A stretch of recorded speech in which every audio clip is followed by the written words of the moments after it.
Hello, welcome back to the Culture Cave. I'm Anthony, and I'm here with Emmett. Say hi to the people, Emmett. Hi, I'm your friendly nosy neighbor in Westview. Let me Oh, out. after Let, me, let me out, Anthony. no. Well, actually, it was Emmett all along. Uh, Yeah, that's the big reveal of the culture cave, like year five. That's what I've been the secret villain the whole yeah, time. yeah, that's fantastic. Okay, so here talked about WandaVision. Of course, the huge Disney Plus series has just finished, and first Disney Plus Marvel Cinematic Universe series. Overall, Emmett, well, this is going to be a review slash looking forward to. Is there going to be a season two? We're not sure, as well as talking about a whole load of other things in this discussion. But first of all, Emmett, I want to know: do you think that they were successful in what they were trying to do with the series? I do think that they were successful. They were trying something a little bit different than what we usually seen in the films. They were playing with format, which I enjoyed. I Mm-hmm. loved all the playing with the sitcom tropes and stuff. And then adding the horror elements and underneath it to make it sort of uncomfortable at times. It was different, and I'm glad that they did something like this for Wanda and Vision instead of just like having another pretty typical Marvel Yeah. film, if you know what I mean. I love the Marvel films, but it was nice to see them play around a bit. I agree with you, and I was talking to my brother about it, and I agree with him as well, actually. But he said he would have preferred it if maybe instead of giving us the first two in the first week, it gave us the first three or four. I think Mm, because he said, and I agree with this as well. I think it's a good point. The first two episodes we got, even though I love being in that sort of 50s sitcom, it would have been nice to get a little bit more of a step into the superhero storyline, Marvel Cinematic Universe storyline in the first week. And I think that it's interesting that a lot was put in. So if you watch those first two episodes, I remember I agree with what I see his point, but mm. I really enjoyed the every single iteration of the sitcom. Having said that, I think it looking back on it, I can see it being a little slow getting into it. Um, Yeah. what do you think about that? I understand why it wouldn't be to everyone's taste. I really like.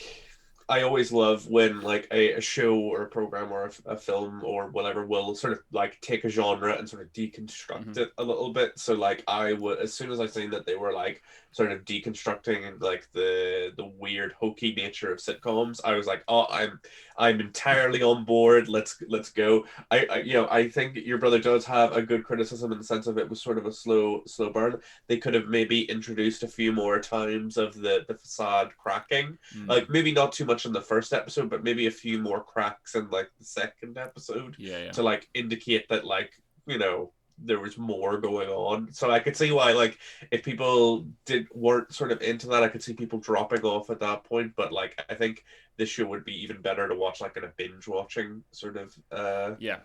in a way where you just watch it from start to finish and you just get it all as one very large but very enjoyable package. Yeah, and I actually have a few friends who were waiting for it to finish so they could watch it all in one go, and I'm interested to see what their experience with it is. But I personally loved it. I think it was really cool. Like I remember saying to my wife, like after two or three episodes in, I said, "I bet you we're going to get Malcolm in the Middle. I bet you we're going to get Oh, Malcolm in the Middle," yeah. and we did.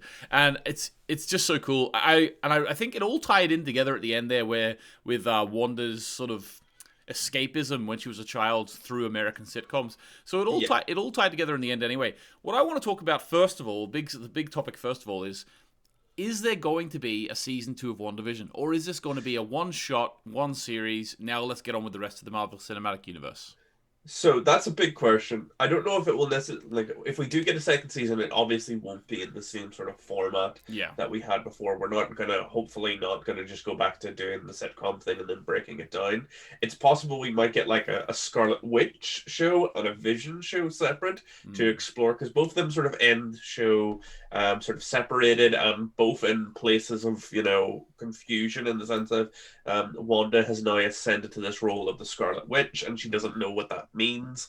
And like the cataract vision, the white vision, Cataract, yeah. he seems to now have like his memories, but is still processing them and flew Yeah. away. So it's very possible we could end up having like either a combined show where you travel with the both of them and they eventually meet up again, or maybe two different shows where like they explore the nature of their new lives before reuniting. Yep. Like I do think we're going to follow up on this. I could see it in either that format of another season of WandaVision where the two are split up, and then maybe two or potentially two different shows that explore them separately. I'm curious, but I do think we're going to follow up on this somehow. You know? Yeah, I agree with you. Even if it's in sort of a subplot way within a bigger film, like an Avengers film or something like that, Yeah. it could work that way. What's interesting to me is though, you'd imagine like shows like Loki or shows these other shows that are coming out around these other characters like Falcon and the Winter Soldier as well. They're all gonna like the way that Marvel is doing the phases, right? So phase 1, 2, 3, 4. This show, I believe, is in phase 4, technically. Yes, I believe you're correct on that one. Yeah. Yeah. So based on that, if they were to come back and do a season 2, and it was already moved on to phase 5, where would season 2 fit? Like, is there gonna be separate? Is there gonna be one show like Loki or one show like the Falcon and Winter Soldier? And are they going to eventually have like one season in phase 4, one season in phase 5? Like, how's that going to work? It could end up working in the same way as the films, if you know what I mean, like where you'll have like Captain America, like First Avenger in one phase, and then Winter Soldier in another phase, where there could be like a big gap in Yeah. between the shows, where they sort of leave a little bit of time to be like, oh, they were doing other stuff, or maybe they appear in other stuff. It could work like that. I don't necessarily think we'll be getting a sequel to this season soon because we've got Falcon and Winter Soldier, we've got Miss Marvel, we've got a load of other shows coming out at the moment, and they're going to be definitely testing the waters of which shows really take off, which shows that they can expand on, and work from there. And I don't actually think. Interesting point you just made there about not getting it straight away. I think Marvel is going to treat their shows like they treat their films, in that they tell the one story, and then if they come back for a second season, I believe it's going to be more of a sequel rather than a continuation in a way. Like, it'll be a continuation in a sequel type of way. A little bit like Stranger Things in a way, how they're sort of doing the breaking down of the 80s, like sort of horror. And, a little bit like that. I would imagine, I wouldn't be surprised, as you say, if they came back, even if it was another WandaVision. I don't necessarily know if they'd call it WandaVision. They might call it something else. Retitle it something different. Yeah. Yeah. I think, Scarlet and White. I don't know. Maybe they'll play around with that or something like that. That'd be fun. Okay, all right. So let's talk a little bit about then about Vision and Wanda, especially because basically when we left Wanda, she was sitting there floating. She's out in the middle of nowhere. I don't know where she is. She's. It looks like somewhere like Scandinavia or something like that, like really far out there. Maybe up in Canada, really far out there. And she's sort of in isolation and she's reading The Darkhold. Now, you know more about The Darkhold than I do, because I am not a avid comic reader like yourself. But give us a rundown. What's going on there? The Darkhold, it's not necessarily a thing I have so much information on, but I know that the Darkhold is a tome of incredible power within the Marvel Universe and is oftentimes a corruptive force on a lot of people. Okay. So it's one of those books that could offer her a lot of information, but could also end up corrupting her. And considering what Agatha was saying in the context of the show of not knowing what she's unleashed, I think there could be some interesting developments from that side.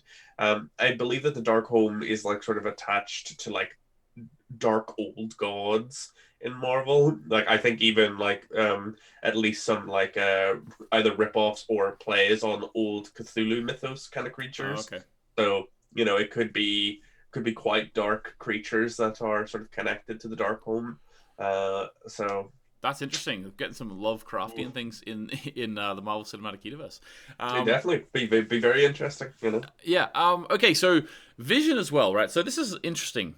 The way the whole discussion between the two Visions went down, and they were talking about the ship of Theseus, and if you replace all the pieces of the ship, is it still the same ship?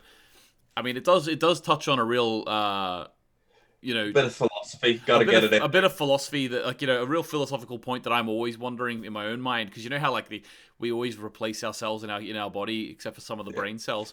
I'm always thinking to myself, are we the same person? I don't know. You Yeah, know. it's a question of like if for example we took the memories out of my brain and the memories out of your brain and switched the which one of us is Emmett and which one of us is Anthony. Yeah. At that point, it's like are you Anthony piloting an Emmett body or vice? Mhm. It's a good question, and I thought it was we talked about this a little bit before, but like it was a very Vision way of resolving a conflict. Yeah, yeah, Like yeah. meanwhile, me and my partner were joking about this. Meanwhile, like Agatha and Wanda were throwing like magical bolts at each other and Yeah, like fighting. The two Visions are like, this is an interesting conundrum. Which of us is the true Vision? yeah, yeah, I hold the memories, you hold the body. It's like yeah, this is a good question. yeah, This yeah. is a which one It's of us is the true Vision?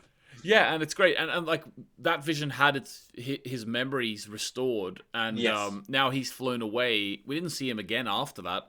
Yeah. I believe somewhere down the road, I think there's going to be like obviously there's a little hint as well with Wanda saying to Vision, I'll see you again. Don't know where, don't know when, Yeah. but I'll see you again, right?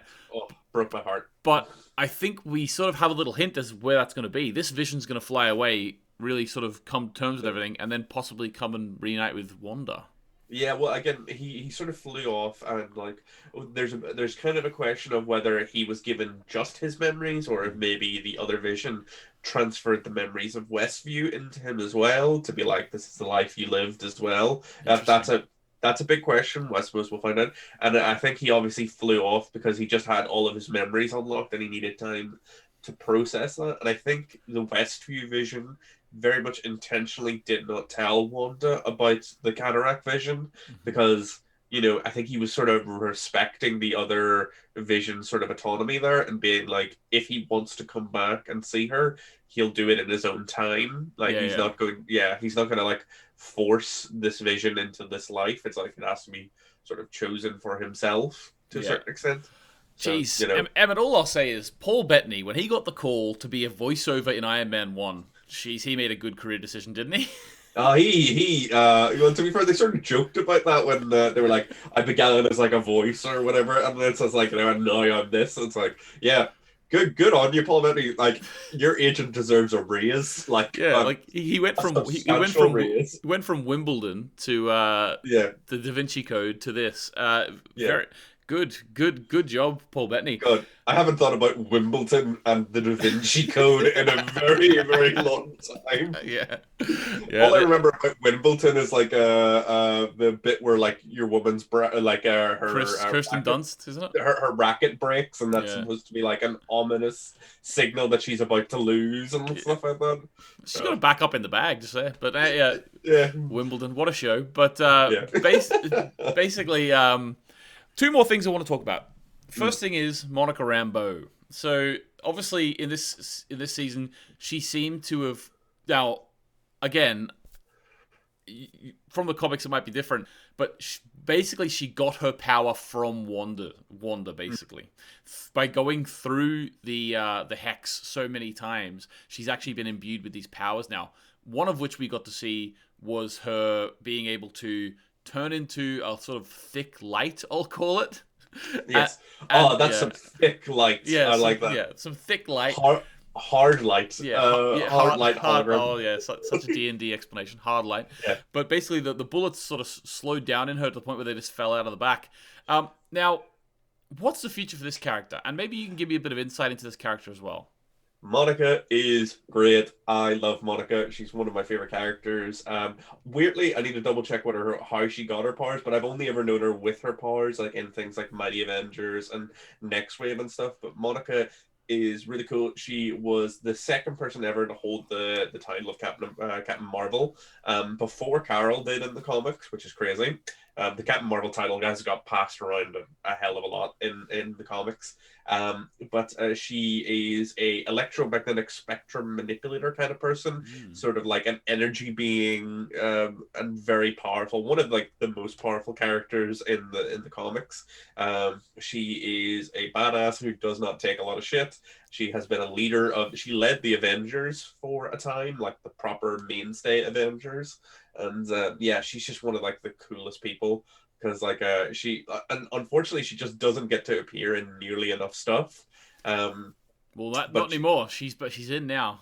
Yeah, again, she gets to appear in a lot of books, but I'm hoping that we'll see her appear in even more stuff now that she's had this role in WandaVision. But yeah, Mm. she's a very powerful character, and I'm excited to see her step up in the MCU.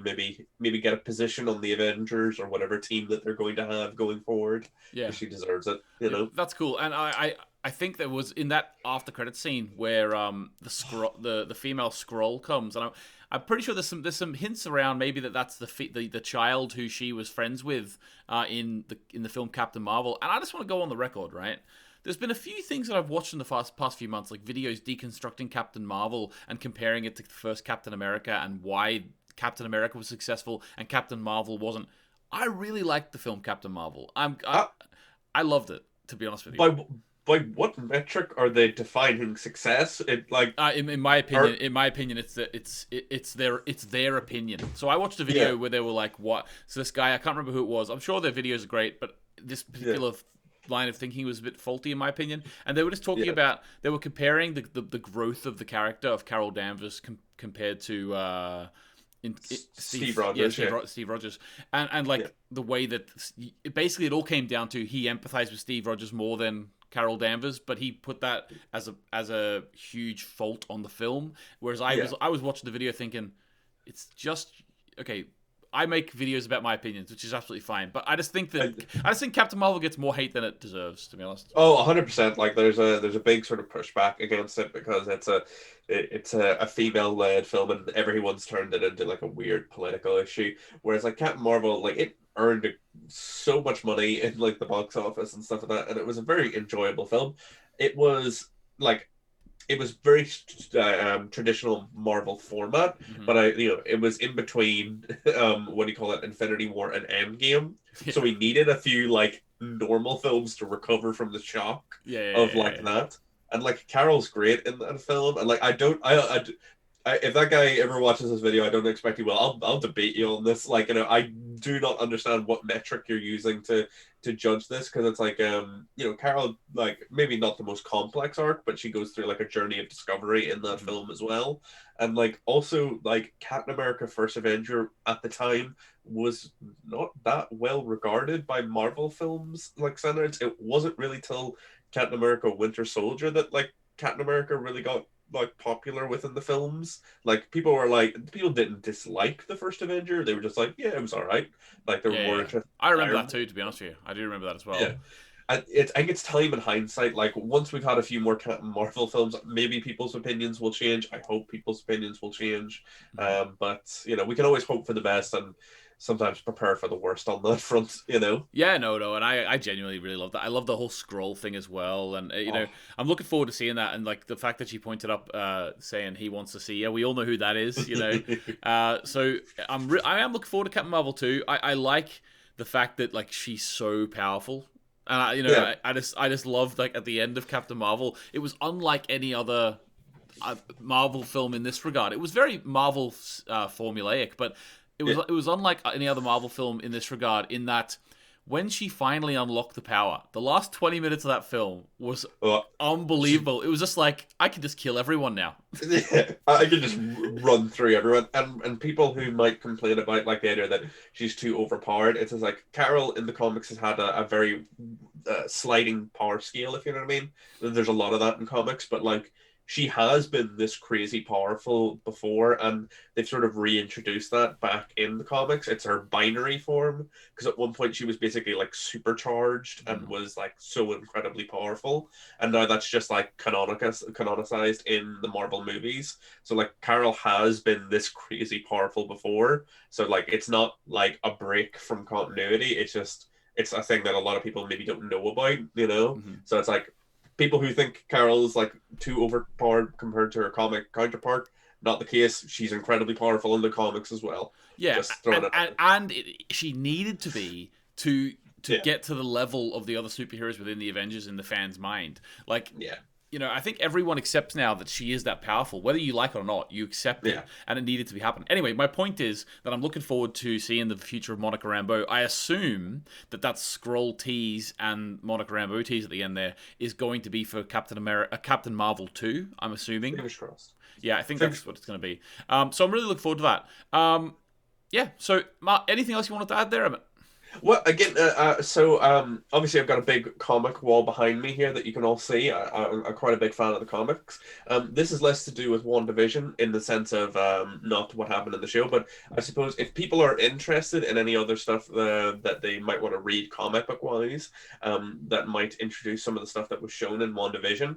Behind me, you can just see here, I've got two books: the Scarlet Witch run, written by James Robinson, which is the book that introduced the idea of the Scarlet Witch being a sort of legacy that was passed down through her heritage, which is a very fun run, and it explores the idea of magic a lot within Wanda's life. And then we have the Vision run done by Tom King, which was basically Vision attempting to build a family of his own and live a normal life, and things do not go well. Just put it that way. Things do not go well for him. But WandaVision very much took a lot from these two runs, and also a lot of Wanda's history with mental illness and her powers going out of control. So, definite recommendations for people who enjoyed WandaVision and maybe want to have some additional stuff to read through. Definitely worth picking up if you're interested. Very interesting. Great. I think I might pick them up because I do love comics, and I do have some comics, but I'm just not to the point where I have a very massive knowledge of them, to be honest with you. Yeah, maybe one day for the Culture Cave, I'll do a big comic book recommendation video where I'll be like, here's some interesting runs that you might like. Yeah. It'll be mostly Marvel, as that's my wheelhouse more than DC, though I do enjoy a few DC books as well. That's cool. And as the Culture Cave viewers know, I'm sort of a jack of all trades. I'm interested in everything, and I don't if I literally spent and got to the point of knowledge in every one of my interests, I would have no time to do anything else in my life. But comic books is definitely something that I need to delve into a little bit more, I think. All right, Emmett, thanks very much. We will be back next week for, I'm not sure what, maybe a What's News. We're not sure yet. It's always changing here at the Culture Cave. Depends what's coming up. I think we'll have some interesting comic book stories to potentially talk about next week, especially with some of the reveals about possible films upcoming that have brought up a bit of controversy. But we'll have to you'll have to subscribe, hit the bell, and wait for the next episode of What's News. There you go. Emmett's doing my job for me. Right. Thanks very much, guys. We'll see you later. Bye.